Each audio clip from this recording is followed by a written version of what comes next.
Okay, तो शुरू करते हैं आज का न्यूज़पेपर एनालिसिस 23 सितंबर 2021 का। सबसे पहले अगर हम देखते हैं एडिटोरियल्स जो खास है आज के न्यूज़पेपर में, तो एक्सप्लेन सेक्शन अगर हम देखते हैं तो उसमें सबसे ऊपर हमें देखने को मिलता है income in whole bond state.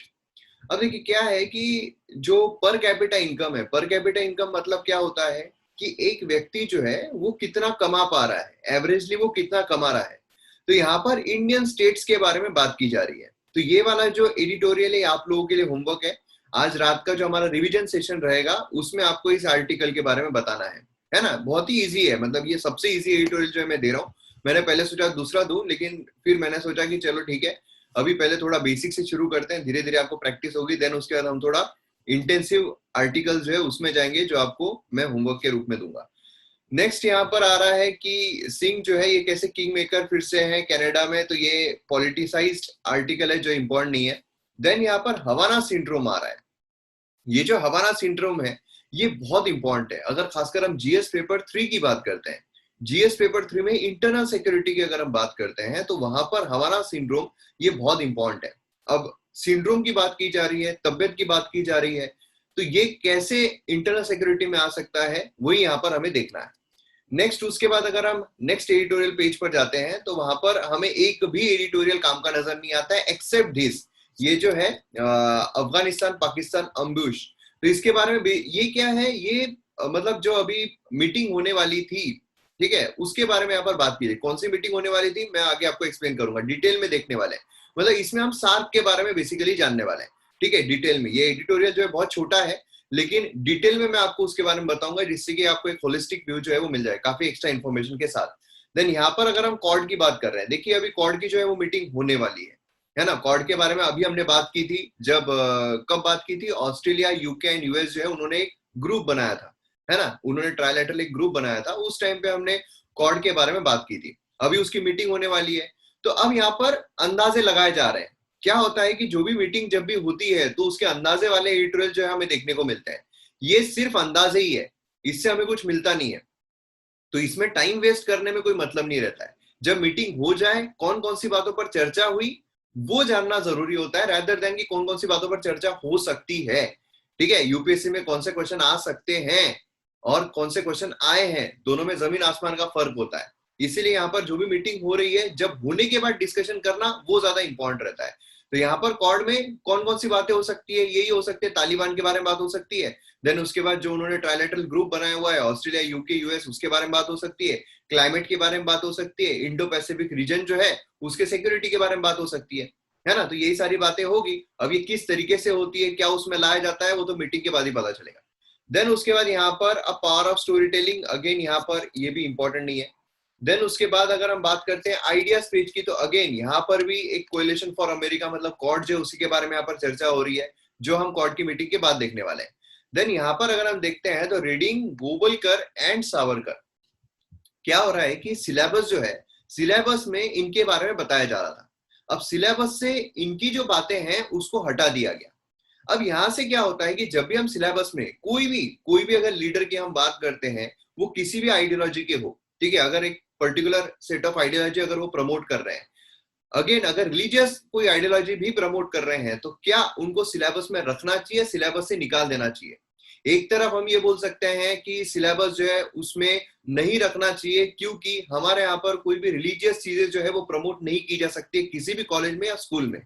लेकिन दूसरी तरफ एक ये भी देखने को मिलता है कि ये एक फ्रीडम फाइटर के रूप में इनको देखा जाता है। तो अगर ये कोई भी आइडियोलॉजी से अगर बिलोंग कर रहे हैं, तो क्या हमें एक आइडियोलॉजी जो है वो पढ़नी नहीं चाहिए, क्रिटिकली उसका एनालाइज जो है वो नहीं किया जाना चाहिए कि ये जो है इनकी ये आइडियोलॉजी इस हद तक सही थी, ये आइडियोलॉजी इस हद तक गलत थी, क्या हमें उसके बारे में पता नहीं रहना चाहिए। जितने भी लोग है ना, अभी अगर समझ लो कि अगर कांग्रेस जो है वो क्रिटिसाइज कर रही है, अगर बीजेपी जो है वो समर्थन कर रही है, तो क्या यहाँ पर हमें एज अ सिटीजन पता नहीं रहना चाहिए कि मुद्दा जो है वो क्या है, किस बेसिस पर आरएसएस बोलिए वो समर्थन कर रही है या फिर जो कांग्रेस है वो विरोध कर रही है। तो ये आइडियोलॉजी के हमें पता नहीं रहना चाहिए। तो इस तरीके से हमें एडिटोरियल देखने को मिल रहे हैं। तो सबसे पहले जो हम एडिटोरियल यहाँ पर देखने वाले हैं वो है what is Havana syndrome, GS paper 3 internal security, बहुत इंपॉर्टेंट एडिटोरियल है। तो अब यहाँ पर हवाना सिंड्रोम का थोड़ा हम न्यूज में क्यों है वो जान लेते हैं, क्यों हम ये पढ़ रहे हैं। देखिए क्या है, यूएस इंटेलिजेंस ऑफिसर जो है, जो ट्रेवल कर रहे थे अभी CIA डायरेक्टर के साथ, उनको हवाना सिंड्रोम के कुछ सिम्टम्स जो है वो दिखे। ठीक है, अब सिम्टम्स जो है वो दिखने की वजह से उनको ये हो रहा है कि नहीं यार, कुछ तो गलत यहाँ पर हुआ है। अब गलत क्यों हुआ है, सिम्टम्स तो कुछ भी आ सकते हैं। अब अगर कोरोना के इसमें चले गए, कोरोना अगर हो जाता है तो उसके सिम्टम्स आ गए तो कोरोना के आ जाएंगे। लेकिन यहाँ पर इतनी चिंताजनक यहाँ पर बात की हुई है। देखिए जब हम हवाना सिंड्रोम को थोड़ा जानते हैं तो हमें ये पता चलता है कि लेट 2016 में यूएसए डिप्लोमेट और बाकी जो एम्प्लॉइज है हवाना में स्टेशन किए गए थे, जो कैपिटल है क्यूबा की, क्यूबा एक कंट्री है, उसके उसके वहां पर स्टेशन किए गए थे। अब वहां पर क्या हुआ, वहां पर वो बीमार पड़ने लगे। बीमार पड़ने लगे कैसे पता चला, तो वहां पर वो अलग उन्होंने कोई तो भी साउंड जो है, स्ट्रेंज साउंड जो है वो एक्सपीरियंस किया, और उसके बाद जो फिजिकल सेंसेशंस है उसमें कुछ ऑड फील करने लग गए, उसमें कुछ गलत जो है वो होने लगा। अब क्या गलत होने लगा, तो वही सिम्टम्स रहेंगे।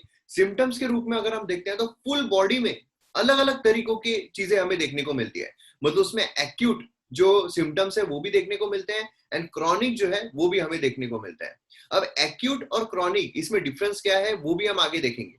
ठीक है, तो यहाँ पर आप एक्यूट और क्रॉनिक ये देखने के साथ ही आप समझ सकते हो कि हो क्या सकता है। तो यहाँ पर आप देखिए एक्यूट अगर हम देखते हैं तो अलग अलग तरीके के, मतलब हियरिंग लॉस बोलिए, डिप्रेशन बोलिए, इंसोम्निया बोलिए, देन इंसोम्निया आपको पता होगा जो नींद नहीं आती है ना, नॉशिया बोलिए, विजुअल डिस्टर्बेंसेस बोलिए, ये सारी चीजें। मतलब अगर हम सिम्टम्स के रूप में इसको देखते हैं, इन शॉर्ट अगर सिम्टम्स देखते हैं तो हमें ये सभी सिम्टम्स जो है वो देखने को मिलते हैं। जैसे नॉशिया हो गया, सीवियर हेडेक हो गया, फटीग हो गया, डिजीनेस हो गया, स्लीपिंग प्रॉब्लम हो गया, हियरिंग लॉस हो गया, ये सभी देखने को मिलता है।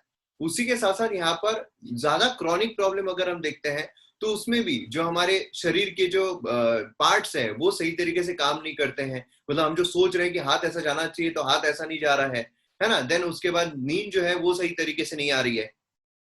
तो ये सारे प्रॉब्लम्स जो है हमें यहाँ पर देखने को मिलते हैं।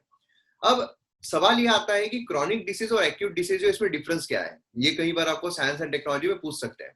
तो जो क्रॉनिक डिसीज होते हैं ये लॉन्गर पीरियड के लिए रहते हैं, एक्यूट डिसीजेस जो होते हैं वो शॉर्टर पीरियड के लिए रहते हैं। ठीक है, ये जो है क्रॉनिक डिसीजेस ये over the period of time develop होते हैं, और जो एक्यूट डिसीजेस है ये सडनली डेवलप होते हैं। जैसे कि हमको सर्दी हो गई, सर्दी फटाक से हो गई और फिर 2-3 दिन के बाद चली गई, है ना। लेकिन अगर हम कैंसर की बात करते हैं तो over the period of time वो डेवलप होता है, अलग अलग उसके स्टेजेस होते हैं, अलग अलग टाइम पीरियड में डेवलप होता है, एंड देन वो लॉन्गर पीरियड के लिए रहता है ना। ऐसा है कि फटाक से हुआ उसका रिजोल्यूशन हो गया, ऐसा नहीं होता है। हार्ट डिसीज बोलिए, धीरे धीरे जो हमारा ब्लॉकेड है वो होने लगता है, एंड देन उसके बाद सडनली हार्ट अटैक जो है वो हमें देखने को मिलता है। ट्यूबरकुलोसिस बोलिए, है ना। और यहाँ पर अगर हम एक्यूट डिसीजेस की बात करते हैं तो कॉलेरा, टाइफाइड, कफ, ये फटाक से हो जाते हैं, उसका रिजोल्यूशन भी जो है वो फटाक से हो जाता है।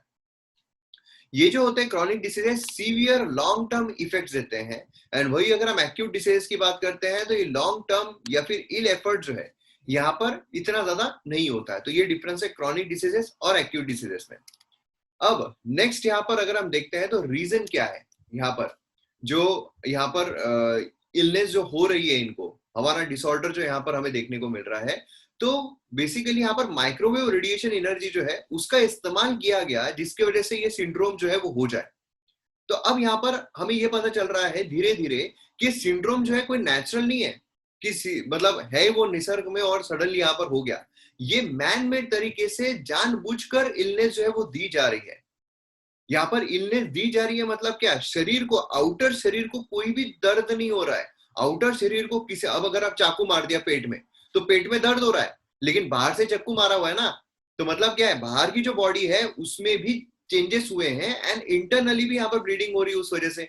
लेकिन सोचिए कि आउटर बॉडी जैसी की वैसी है, उसमें कुछ भी नहीं हुआ है, लेकिन इंटरनली माइक्रोवेव रेडिएशन के जरिए अगर छोटे छोटे एकदम ही माइक्रो रेडिएशन जो रहते हैं, माइक्रोवेव आपको पता है जो हम खाना उसमें बनाते हैं, है ना। तो माइक्रोवेव रेडिएशन अगर भेजे जाए और वो स्किन को पेनिट्रेट करके अंदर जाए, और अंदर जाने के बाद अगर हमारे शरीर में कुछ ऐसे चेंजेस करे जिससे कि हमें दर्द होना शुरू हो जाए, तो वो यहाँ पर ज्यादा खतरनाक रहता है।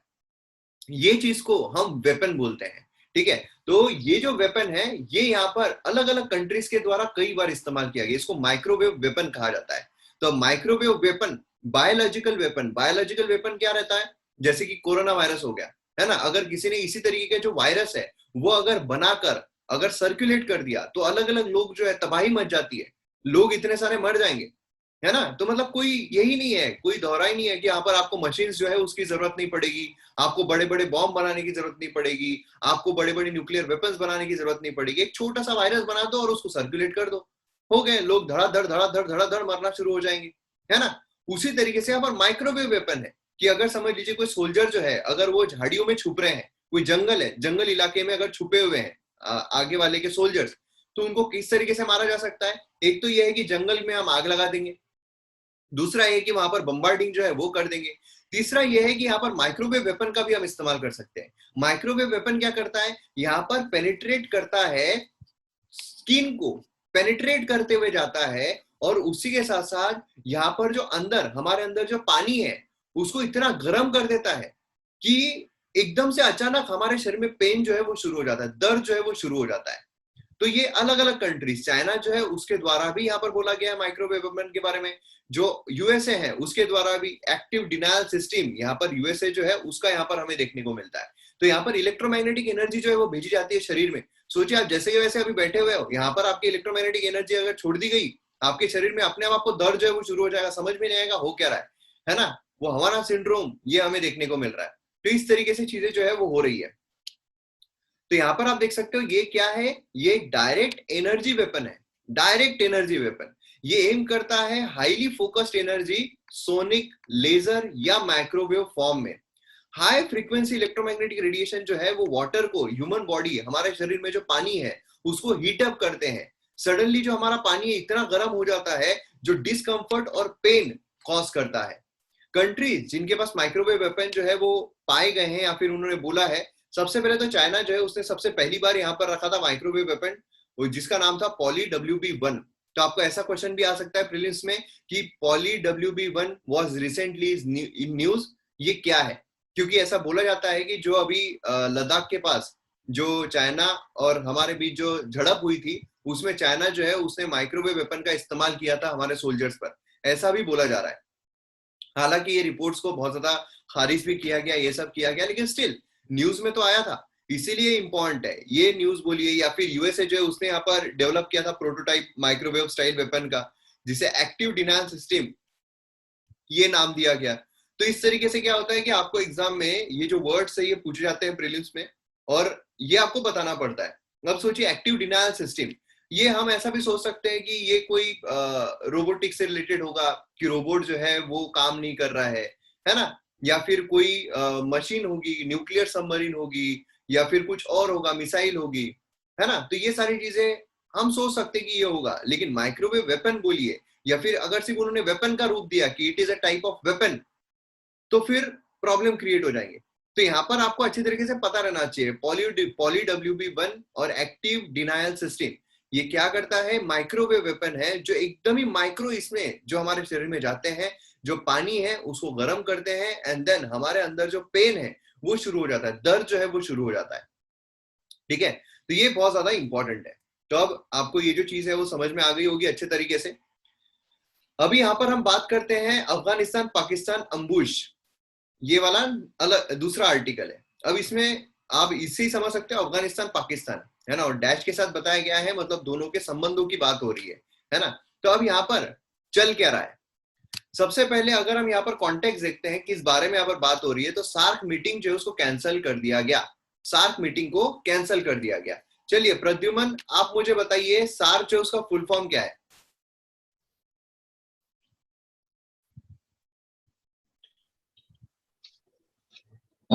Sir south Asia Atlantic regional corporation ऐसा कुछ। अटलांटिक रीजन, अटलांटिक कहाँ चले गए आप? नहीं ऐसा ही कुछ है सर। अच्छा सर याद नहीं है। अच्छा प्रीति आप बताइए। Sir South Asian Association of Regional Cooperation. Okay Anil आप बताइए।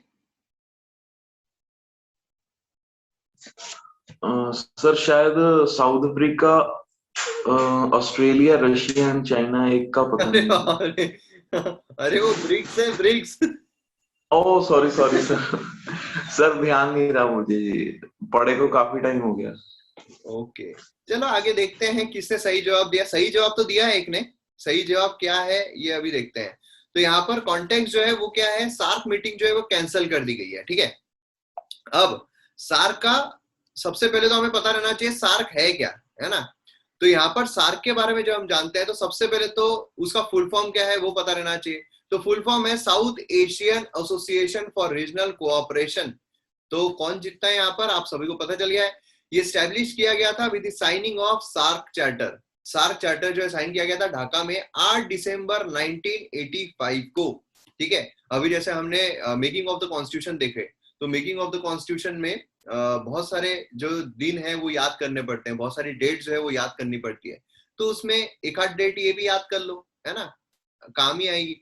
फिर अफगानिस्तान जो है ये न्यूएस्ट सबसे नया मेंबर जो है वो बना 13th एनुअल समिट 2005 में, मतलब लेटेस्ट जो है वो यहाँ पर अफगानिस्तान बना।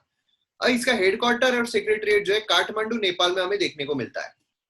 अब इससे दो चीजें, मतलब क्या होता है, कोई भी एक ऑर्गेनाइजेशन है, इंटरनेशनल ऑर्गेनाइजेशन, उसमें तीन चीजें सबसे इंपॉर्टेंट होती है। पहली तो ये होती है कि अगर वो एब्रिवेशन है, अगर उसका शॉर्ट फॉर्म है तो उसका फुल फॉर्म क्या है ये जरूरी होता है।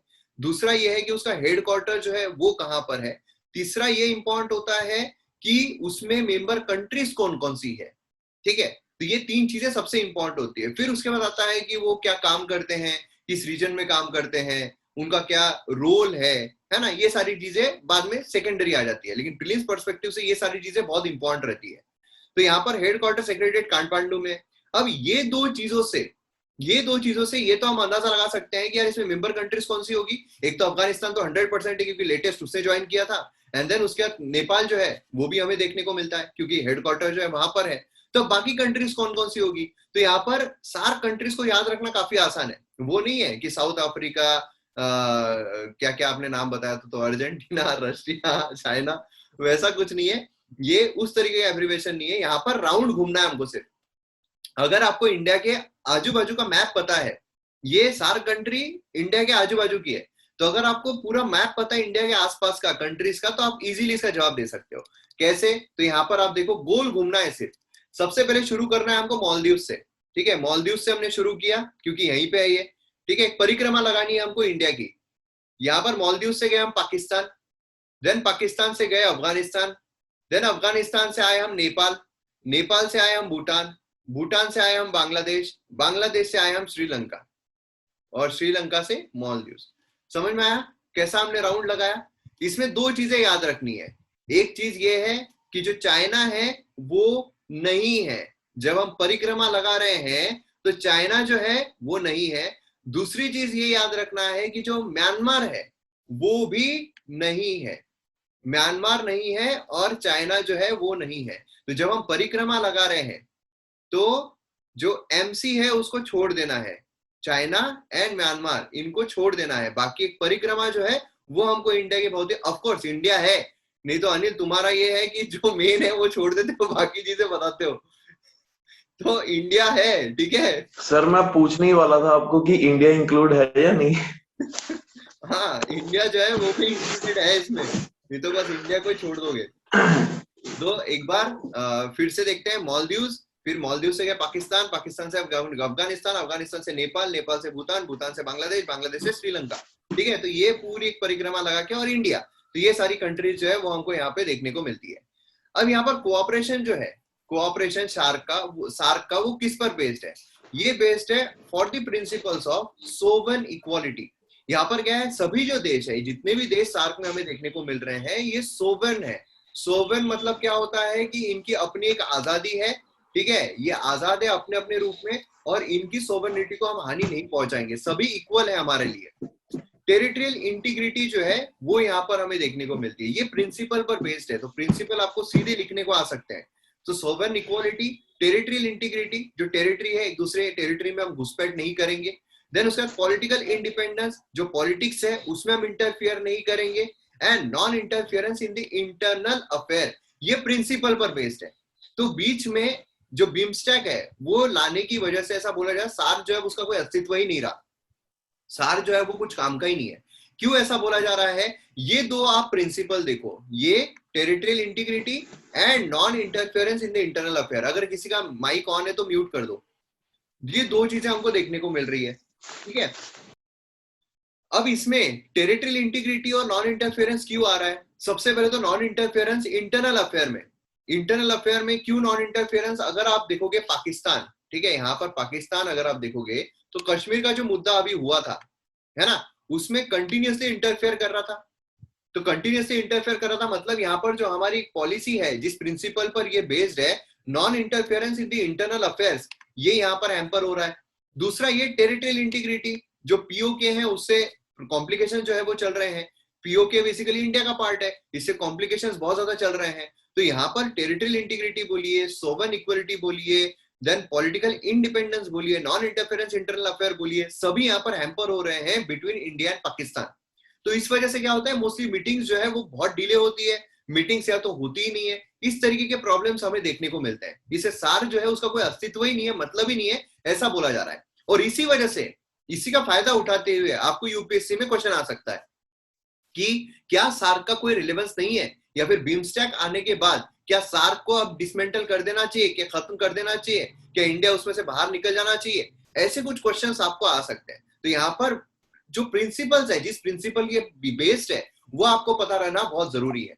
देन उसके बाद नेक्स्ट अगर हम देखते हैं तो यहाँ पर एरिया ऑफ कोऑपरेशन, कौन से कोऑपरेशन पे काम करता है? तो ह्यूमन रिसोर्स डेवलपमेंट और टूरिज्म, देन उसके बाद एग्रीकल्चर और rural development, environment, natural disaster and biotechnology, ये सब पे काम करता है। Economic, trade and finance, then social affair, then उसके बाद इंफॉर्मेशन एंड पॉवर्टी एलिवेशन, यहाँ पर गरीबी जो है उसको भी बाहर निकालना है, जो विलेजेस है उसको भी डेवलप करना है, इकोनॉमी को भी संभालना है, ट्रेड को भी संभालना है, फाइनेंस को भी संभालना है। ट्रेड को संभालना है मतलब क्या हम यहाँ पर फ्री ट्रेड अग्रीमेंट कर सकते हैं?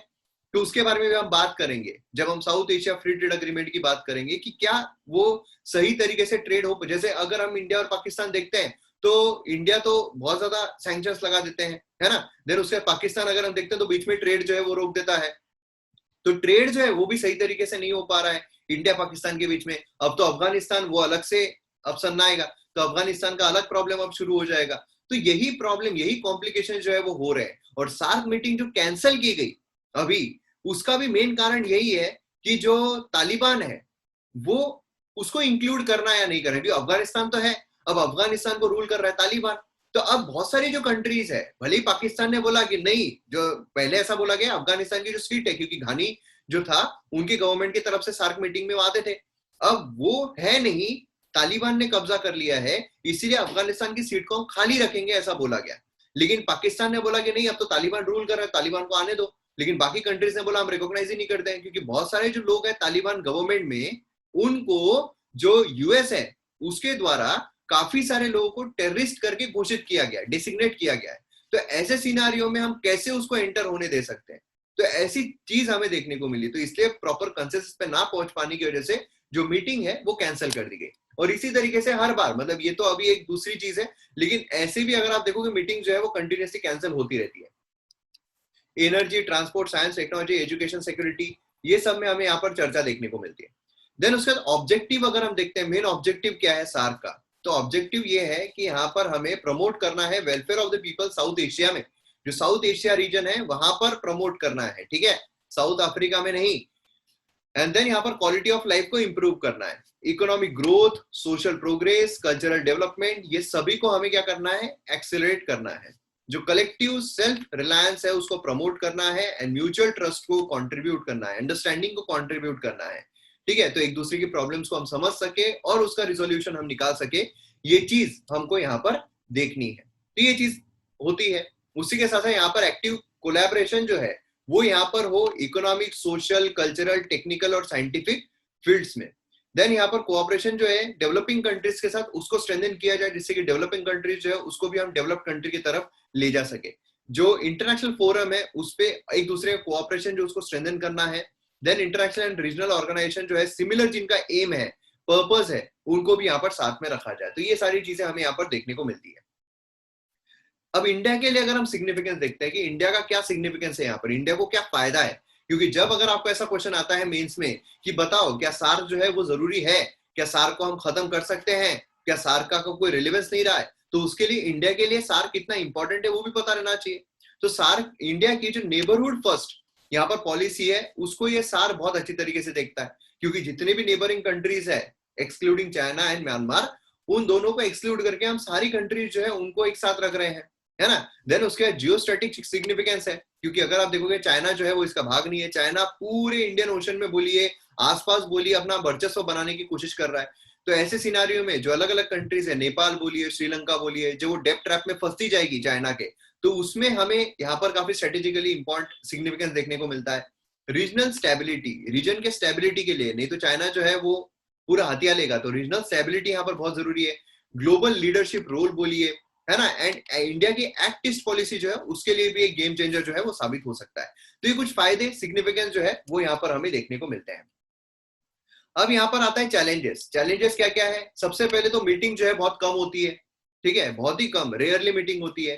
कोऑपरेशन जो है ब्रॉड एरिया है, सिग्निफिकेंट नहीं रखा गया है कि इससे इससे इससे इससे लड़ना है। एंड देन उसका फ्री ट्रेड अग्रीमेंट, जो मैं फ्री ट्रेड अग्रीमेंट की बात कर रहा था, तो उसके भी काफी लिमिटेशंस है। एंड देन उसके बाद आता है इंडो पाकिस्तान रिलेशन, जो काफी कॉम्प्लिकेशन यहाँ पर पैदा कर रहे हैं। इंडिया और पाकिस्तान की जो रिलेशन है काफी कॉम्प्लिकेशन यहाँ पर क्रिएट करते हैं। तो ये कुछ चैलेंजेस जो है उसके हमें देखने को मिलते हैं, ठीक है। अभी यहाँ पर एक न्यूज है, शॉर्ट न्यूज, कि डिजिटल क्वालिटी जो है ऑफ लाइफ इंडेक्स 2021, इंडिया जो है 59th पोजीशन पे ड्रॉप हुआ है। तो यहाँ पर हमें देखने को मिल रहा है इंडिया की रैंकिंग, यहाँ पर बेसिकली थर्ड एनुअल एडिशन जो है digital quality of life index, जो लाइफ इंडेक्स होता है डिजिटल क्वालिटी कैसी है, वो यहाँ पर कंडक्ट किया गया bye cyber security company Surfshark. India का रैंक 59th है अमंग 110 कंट्रीज। लास्ट ईयर से इस साल देखे तो 2 प्लेसेस गिर गया है।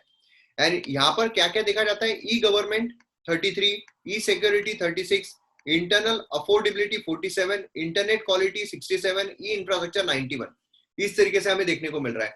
टॉप 5 अगर हम देखते हैं, डेनमार्क, साउथ कोरिया, फिनलैंड, ये सब देखने को मिलते हैं। बॉटम इथियोपिया, कम्बोडिया, ये सब देखने को मिलते हैं, Cambodia. Overall country new come 17th in Asia, now come 17th।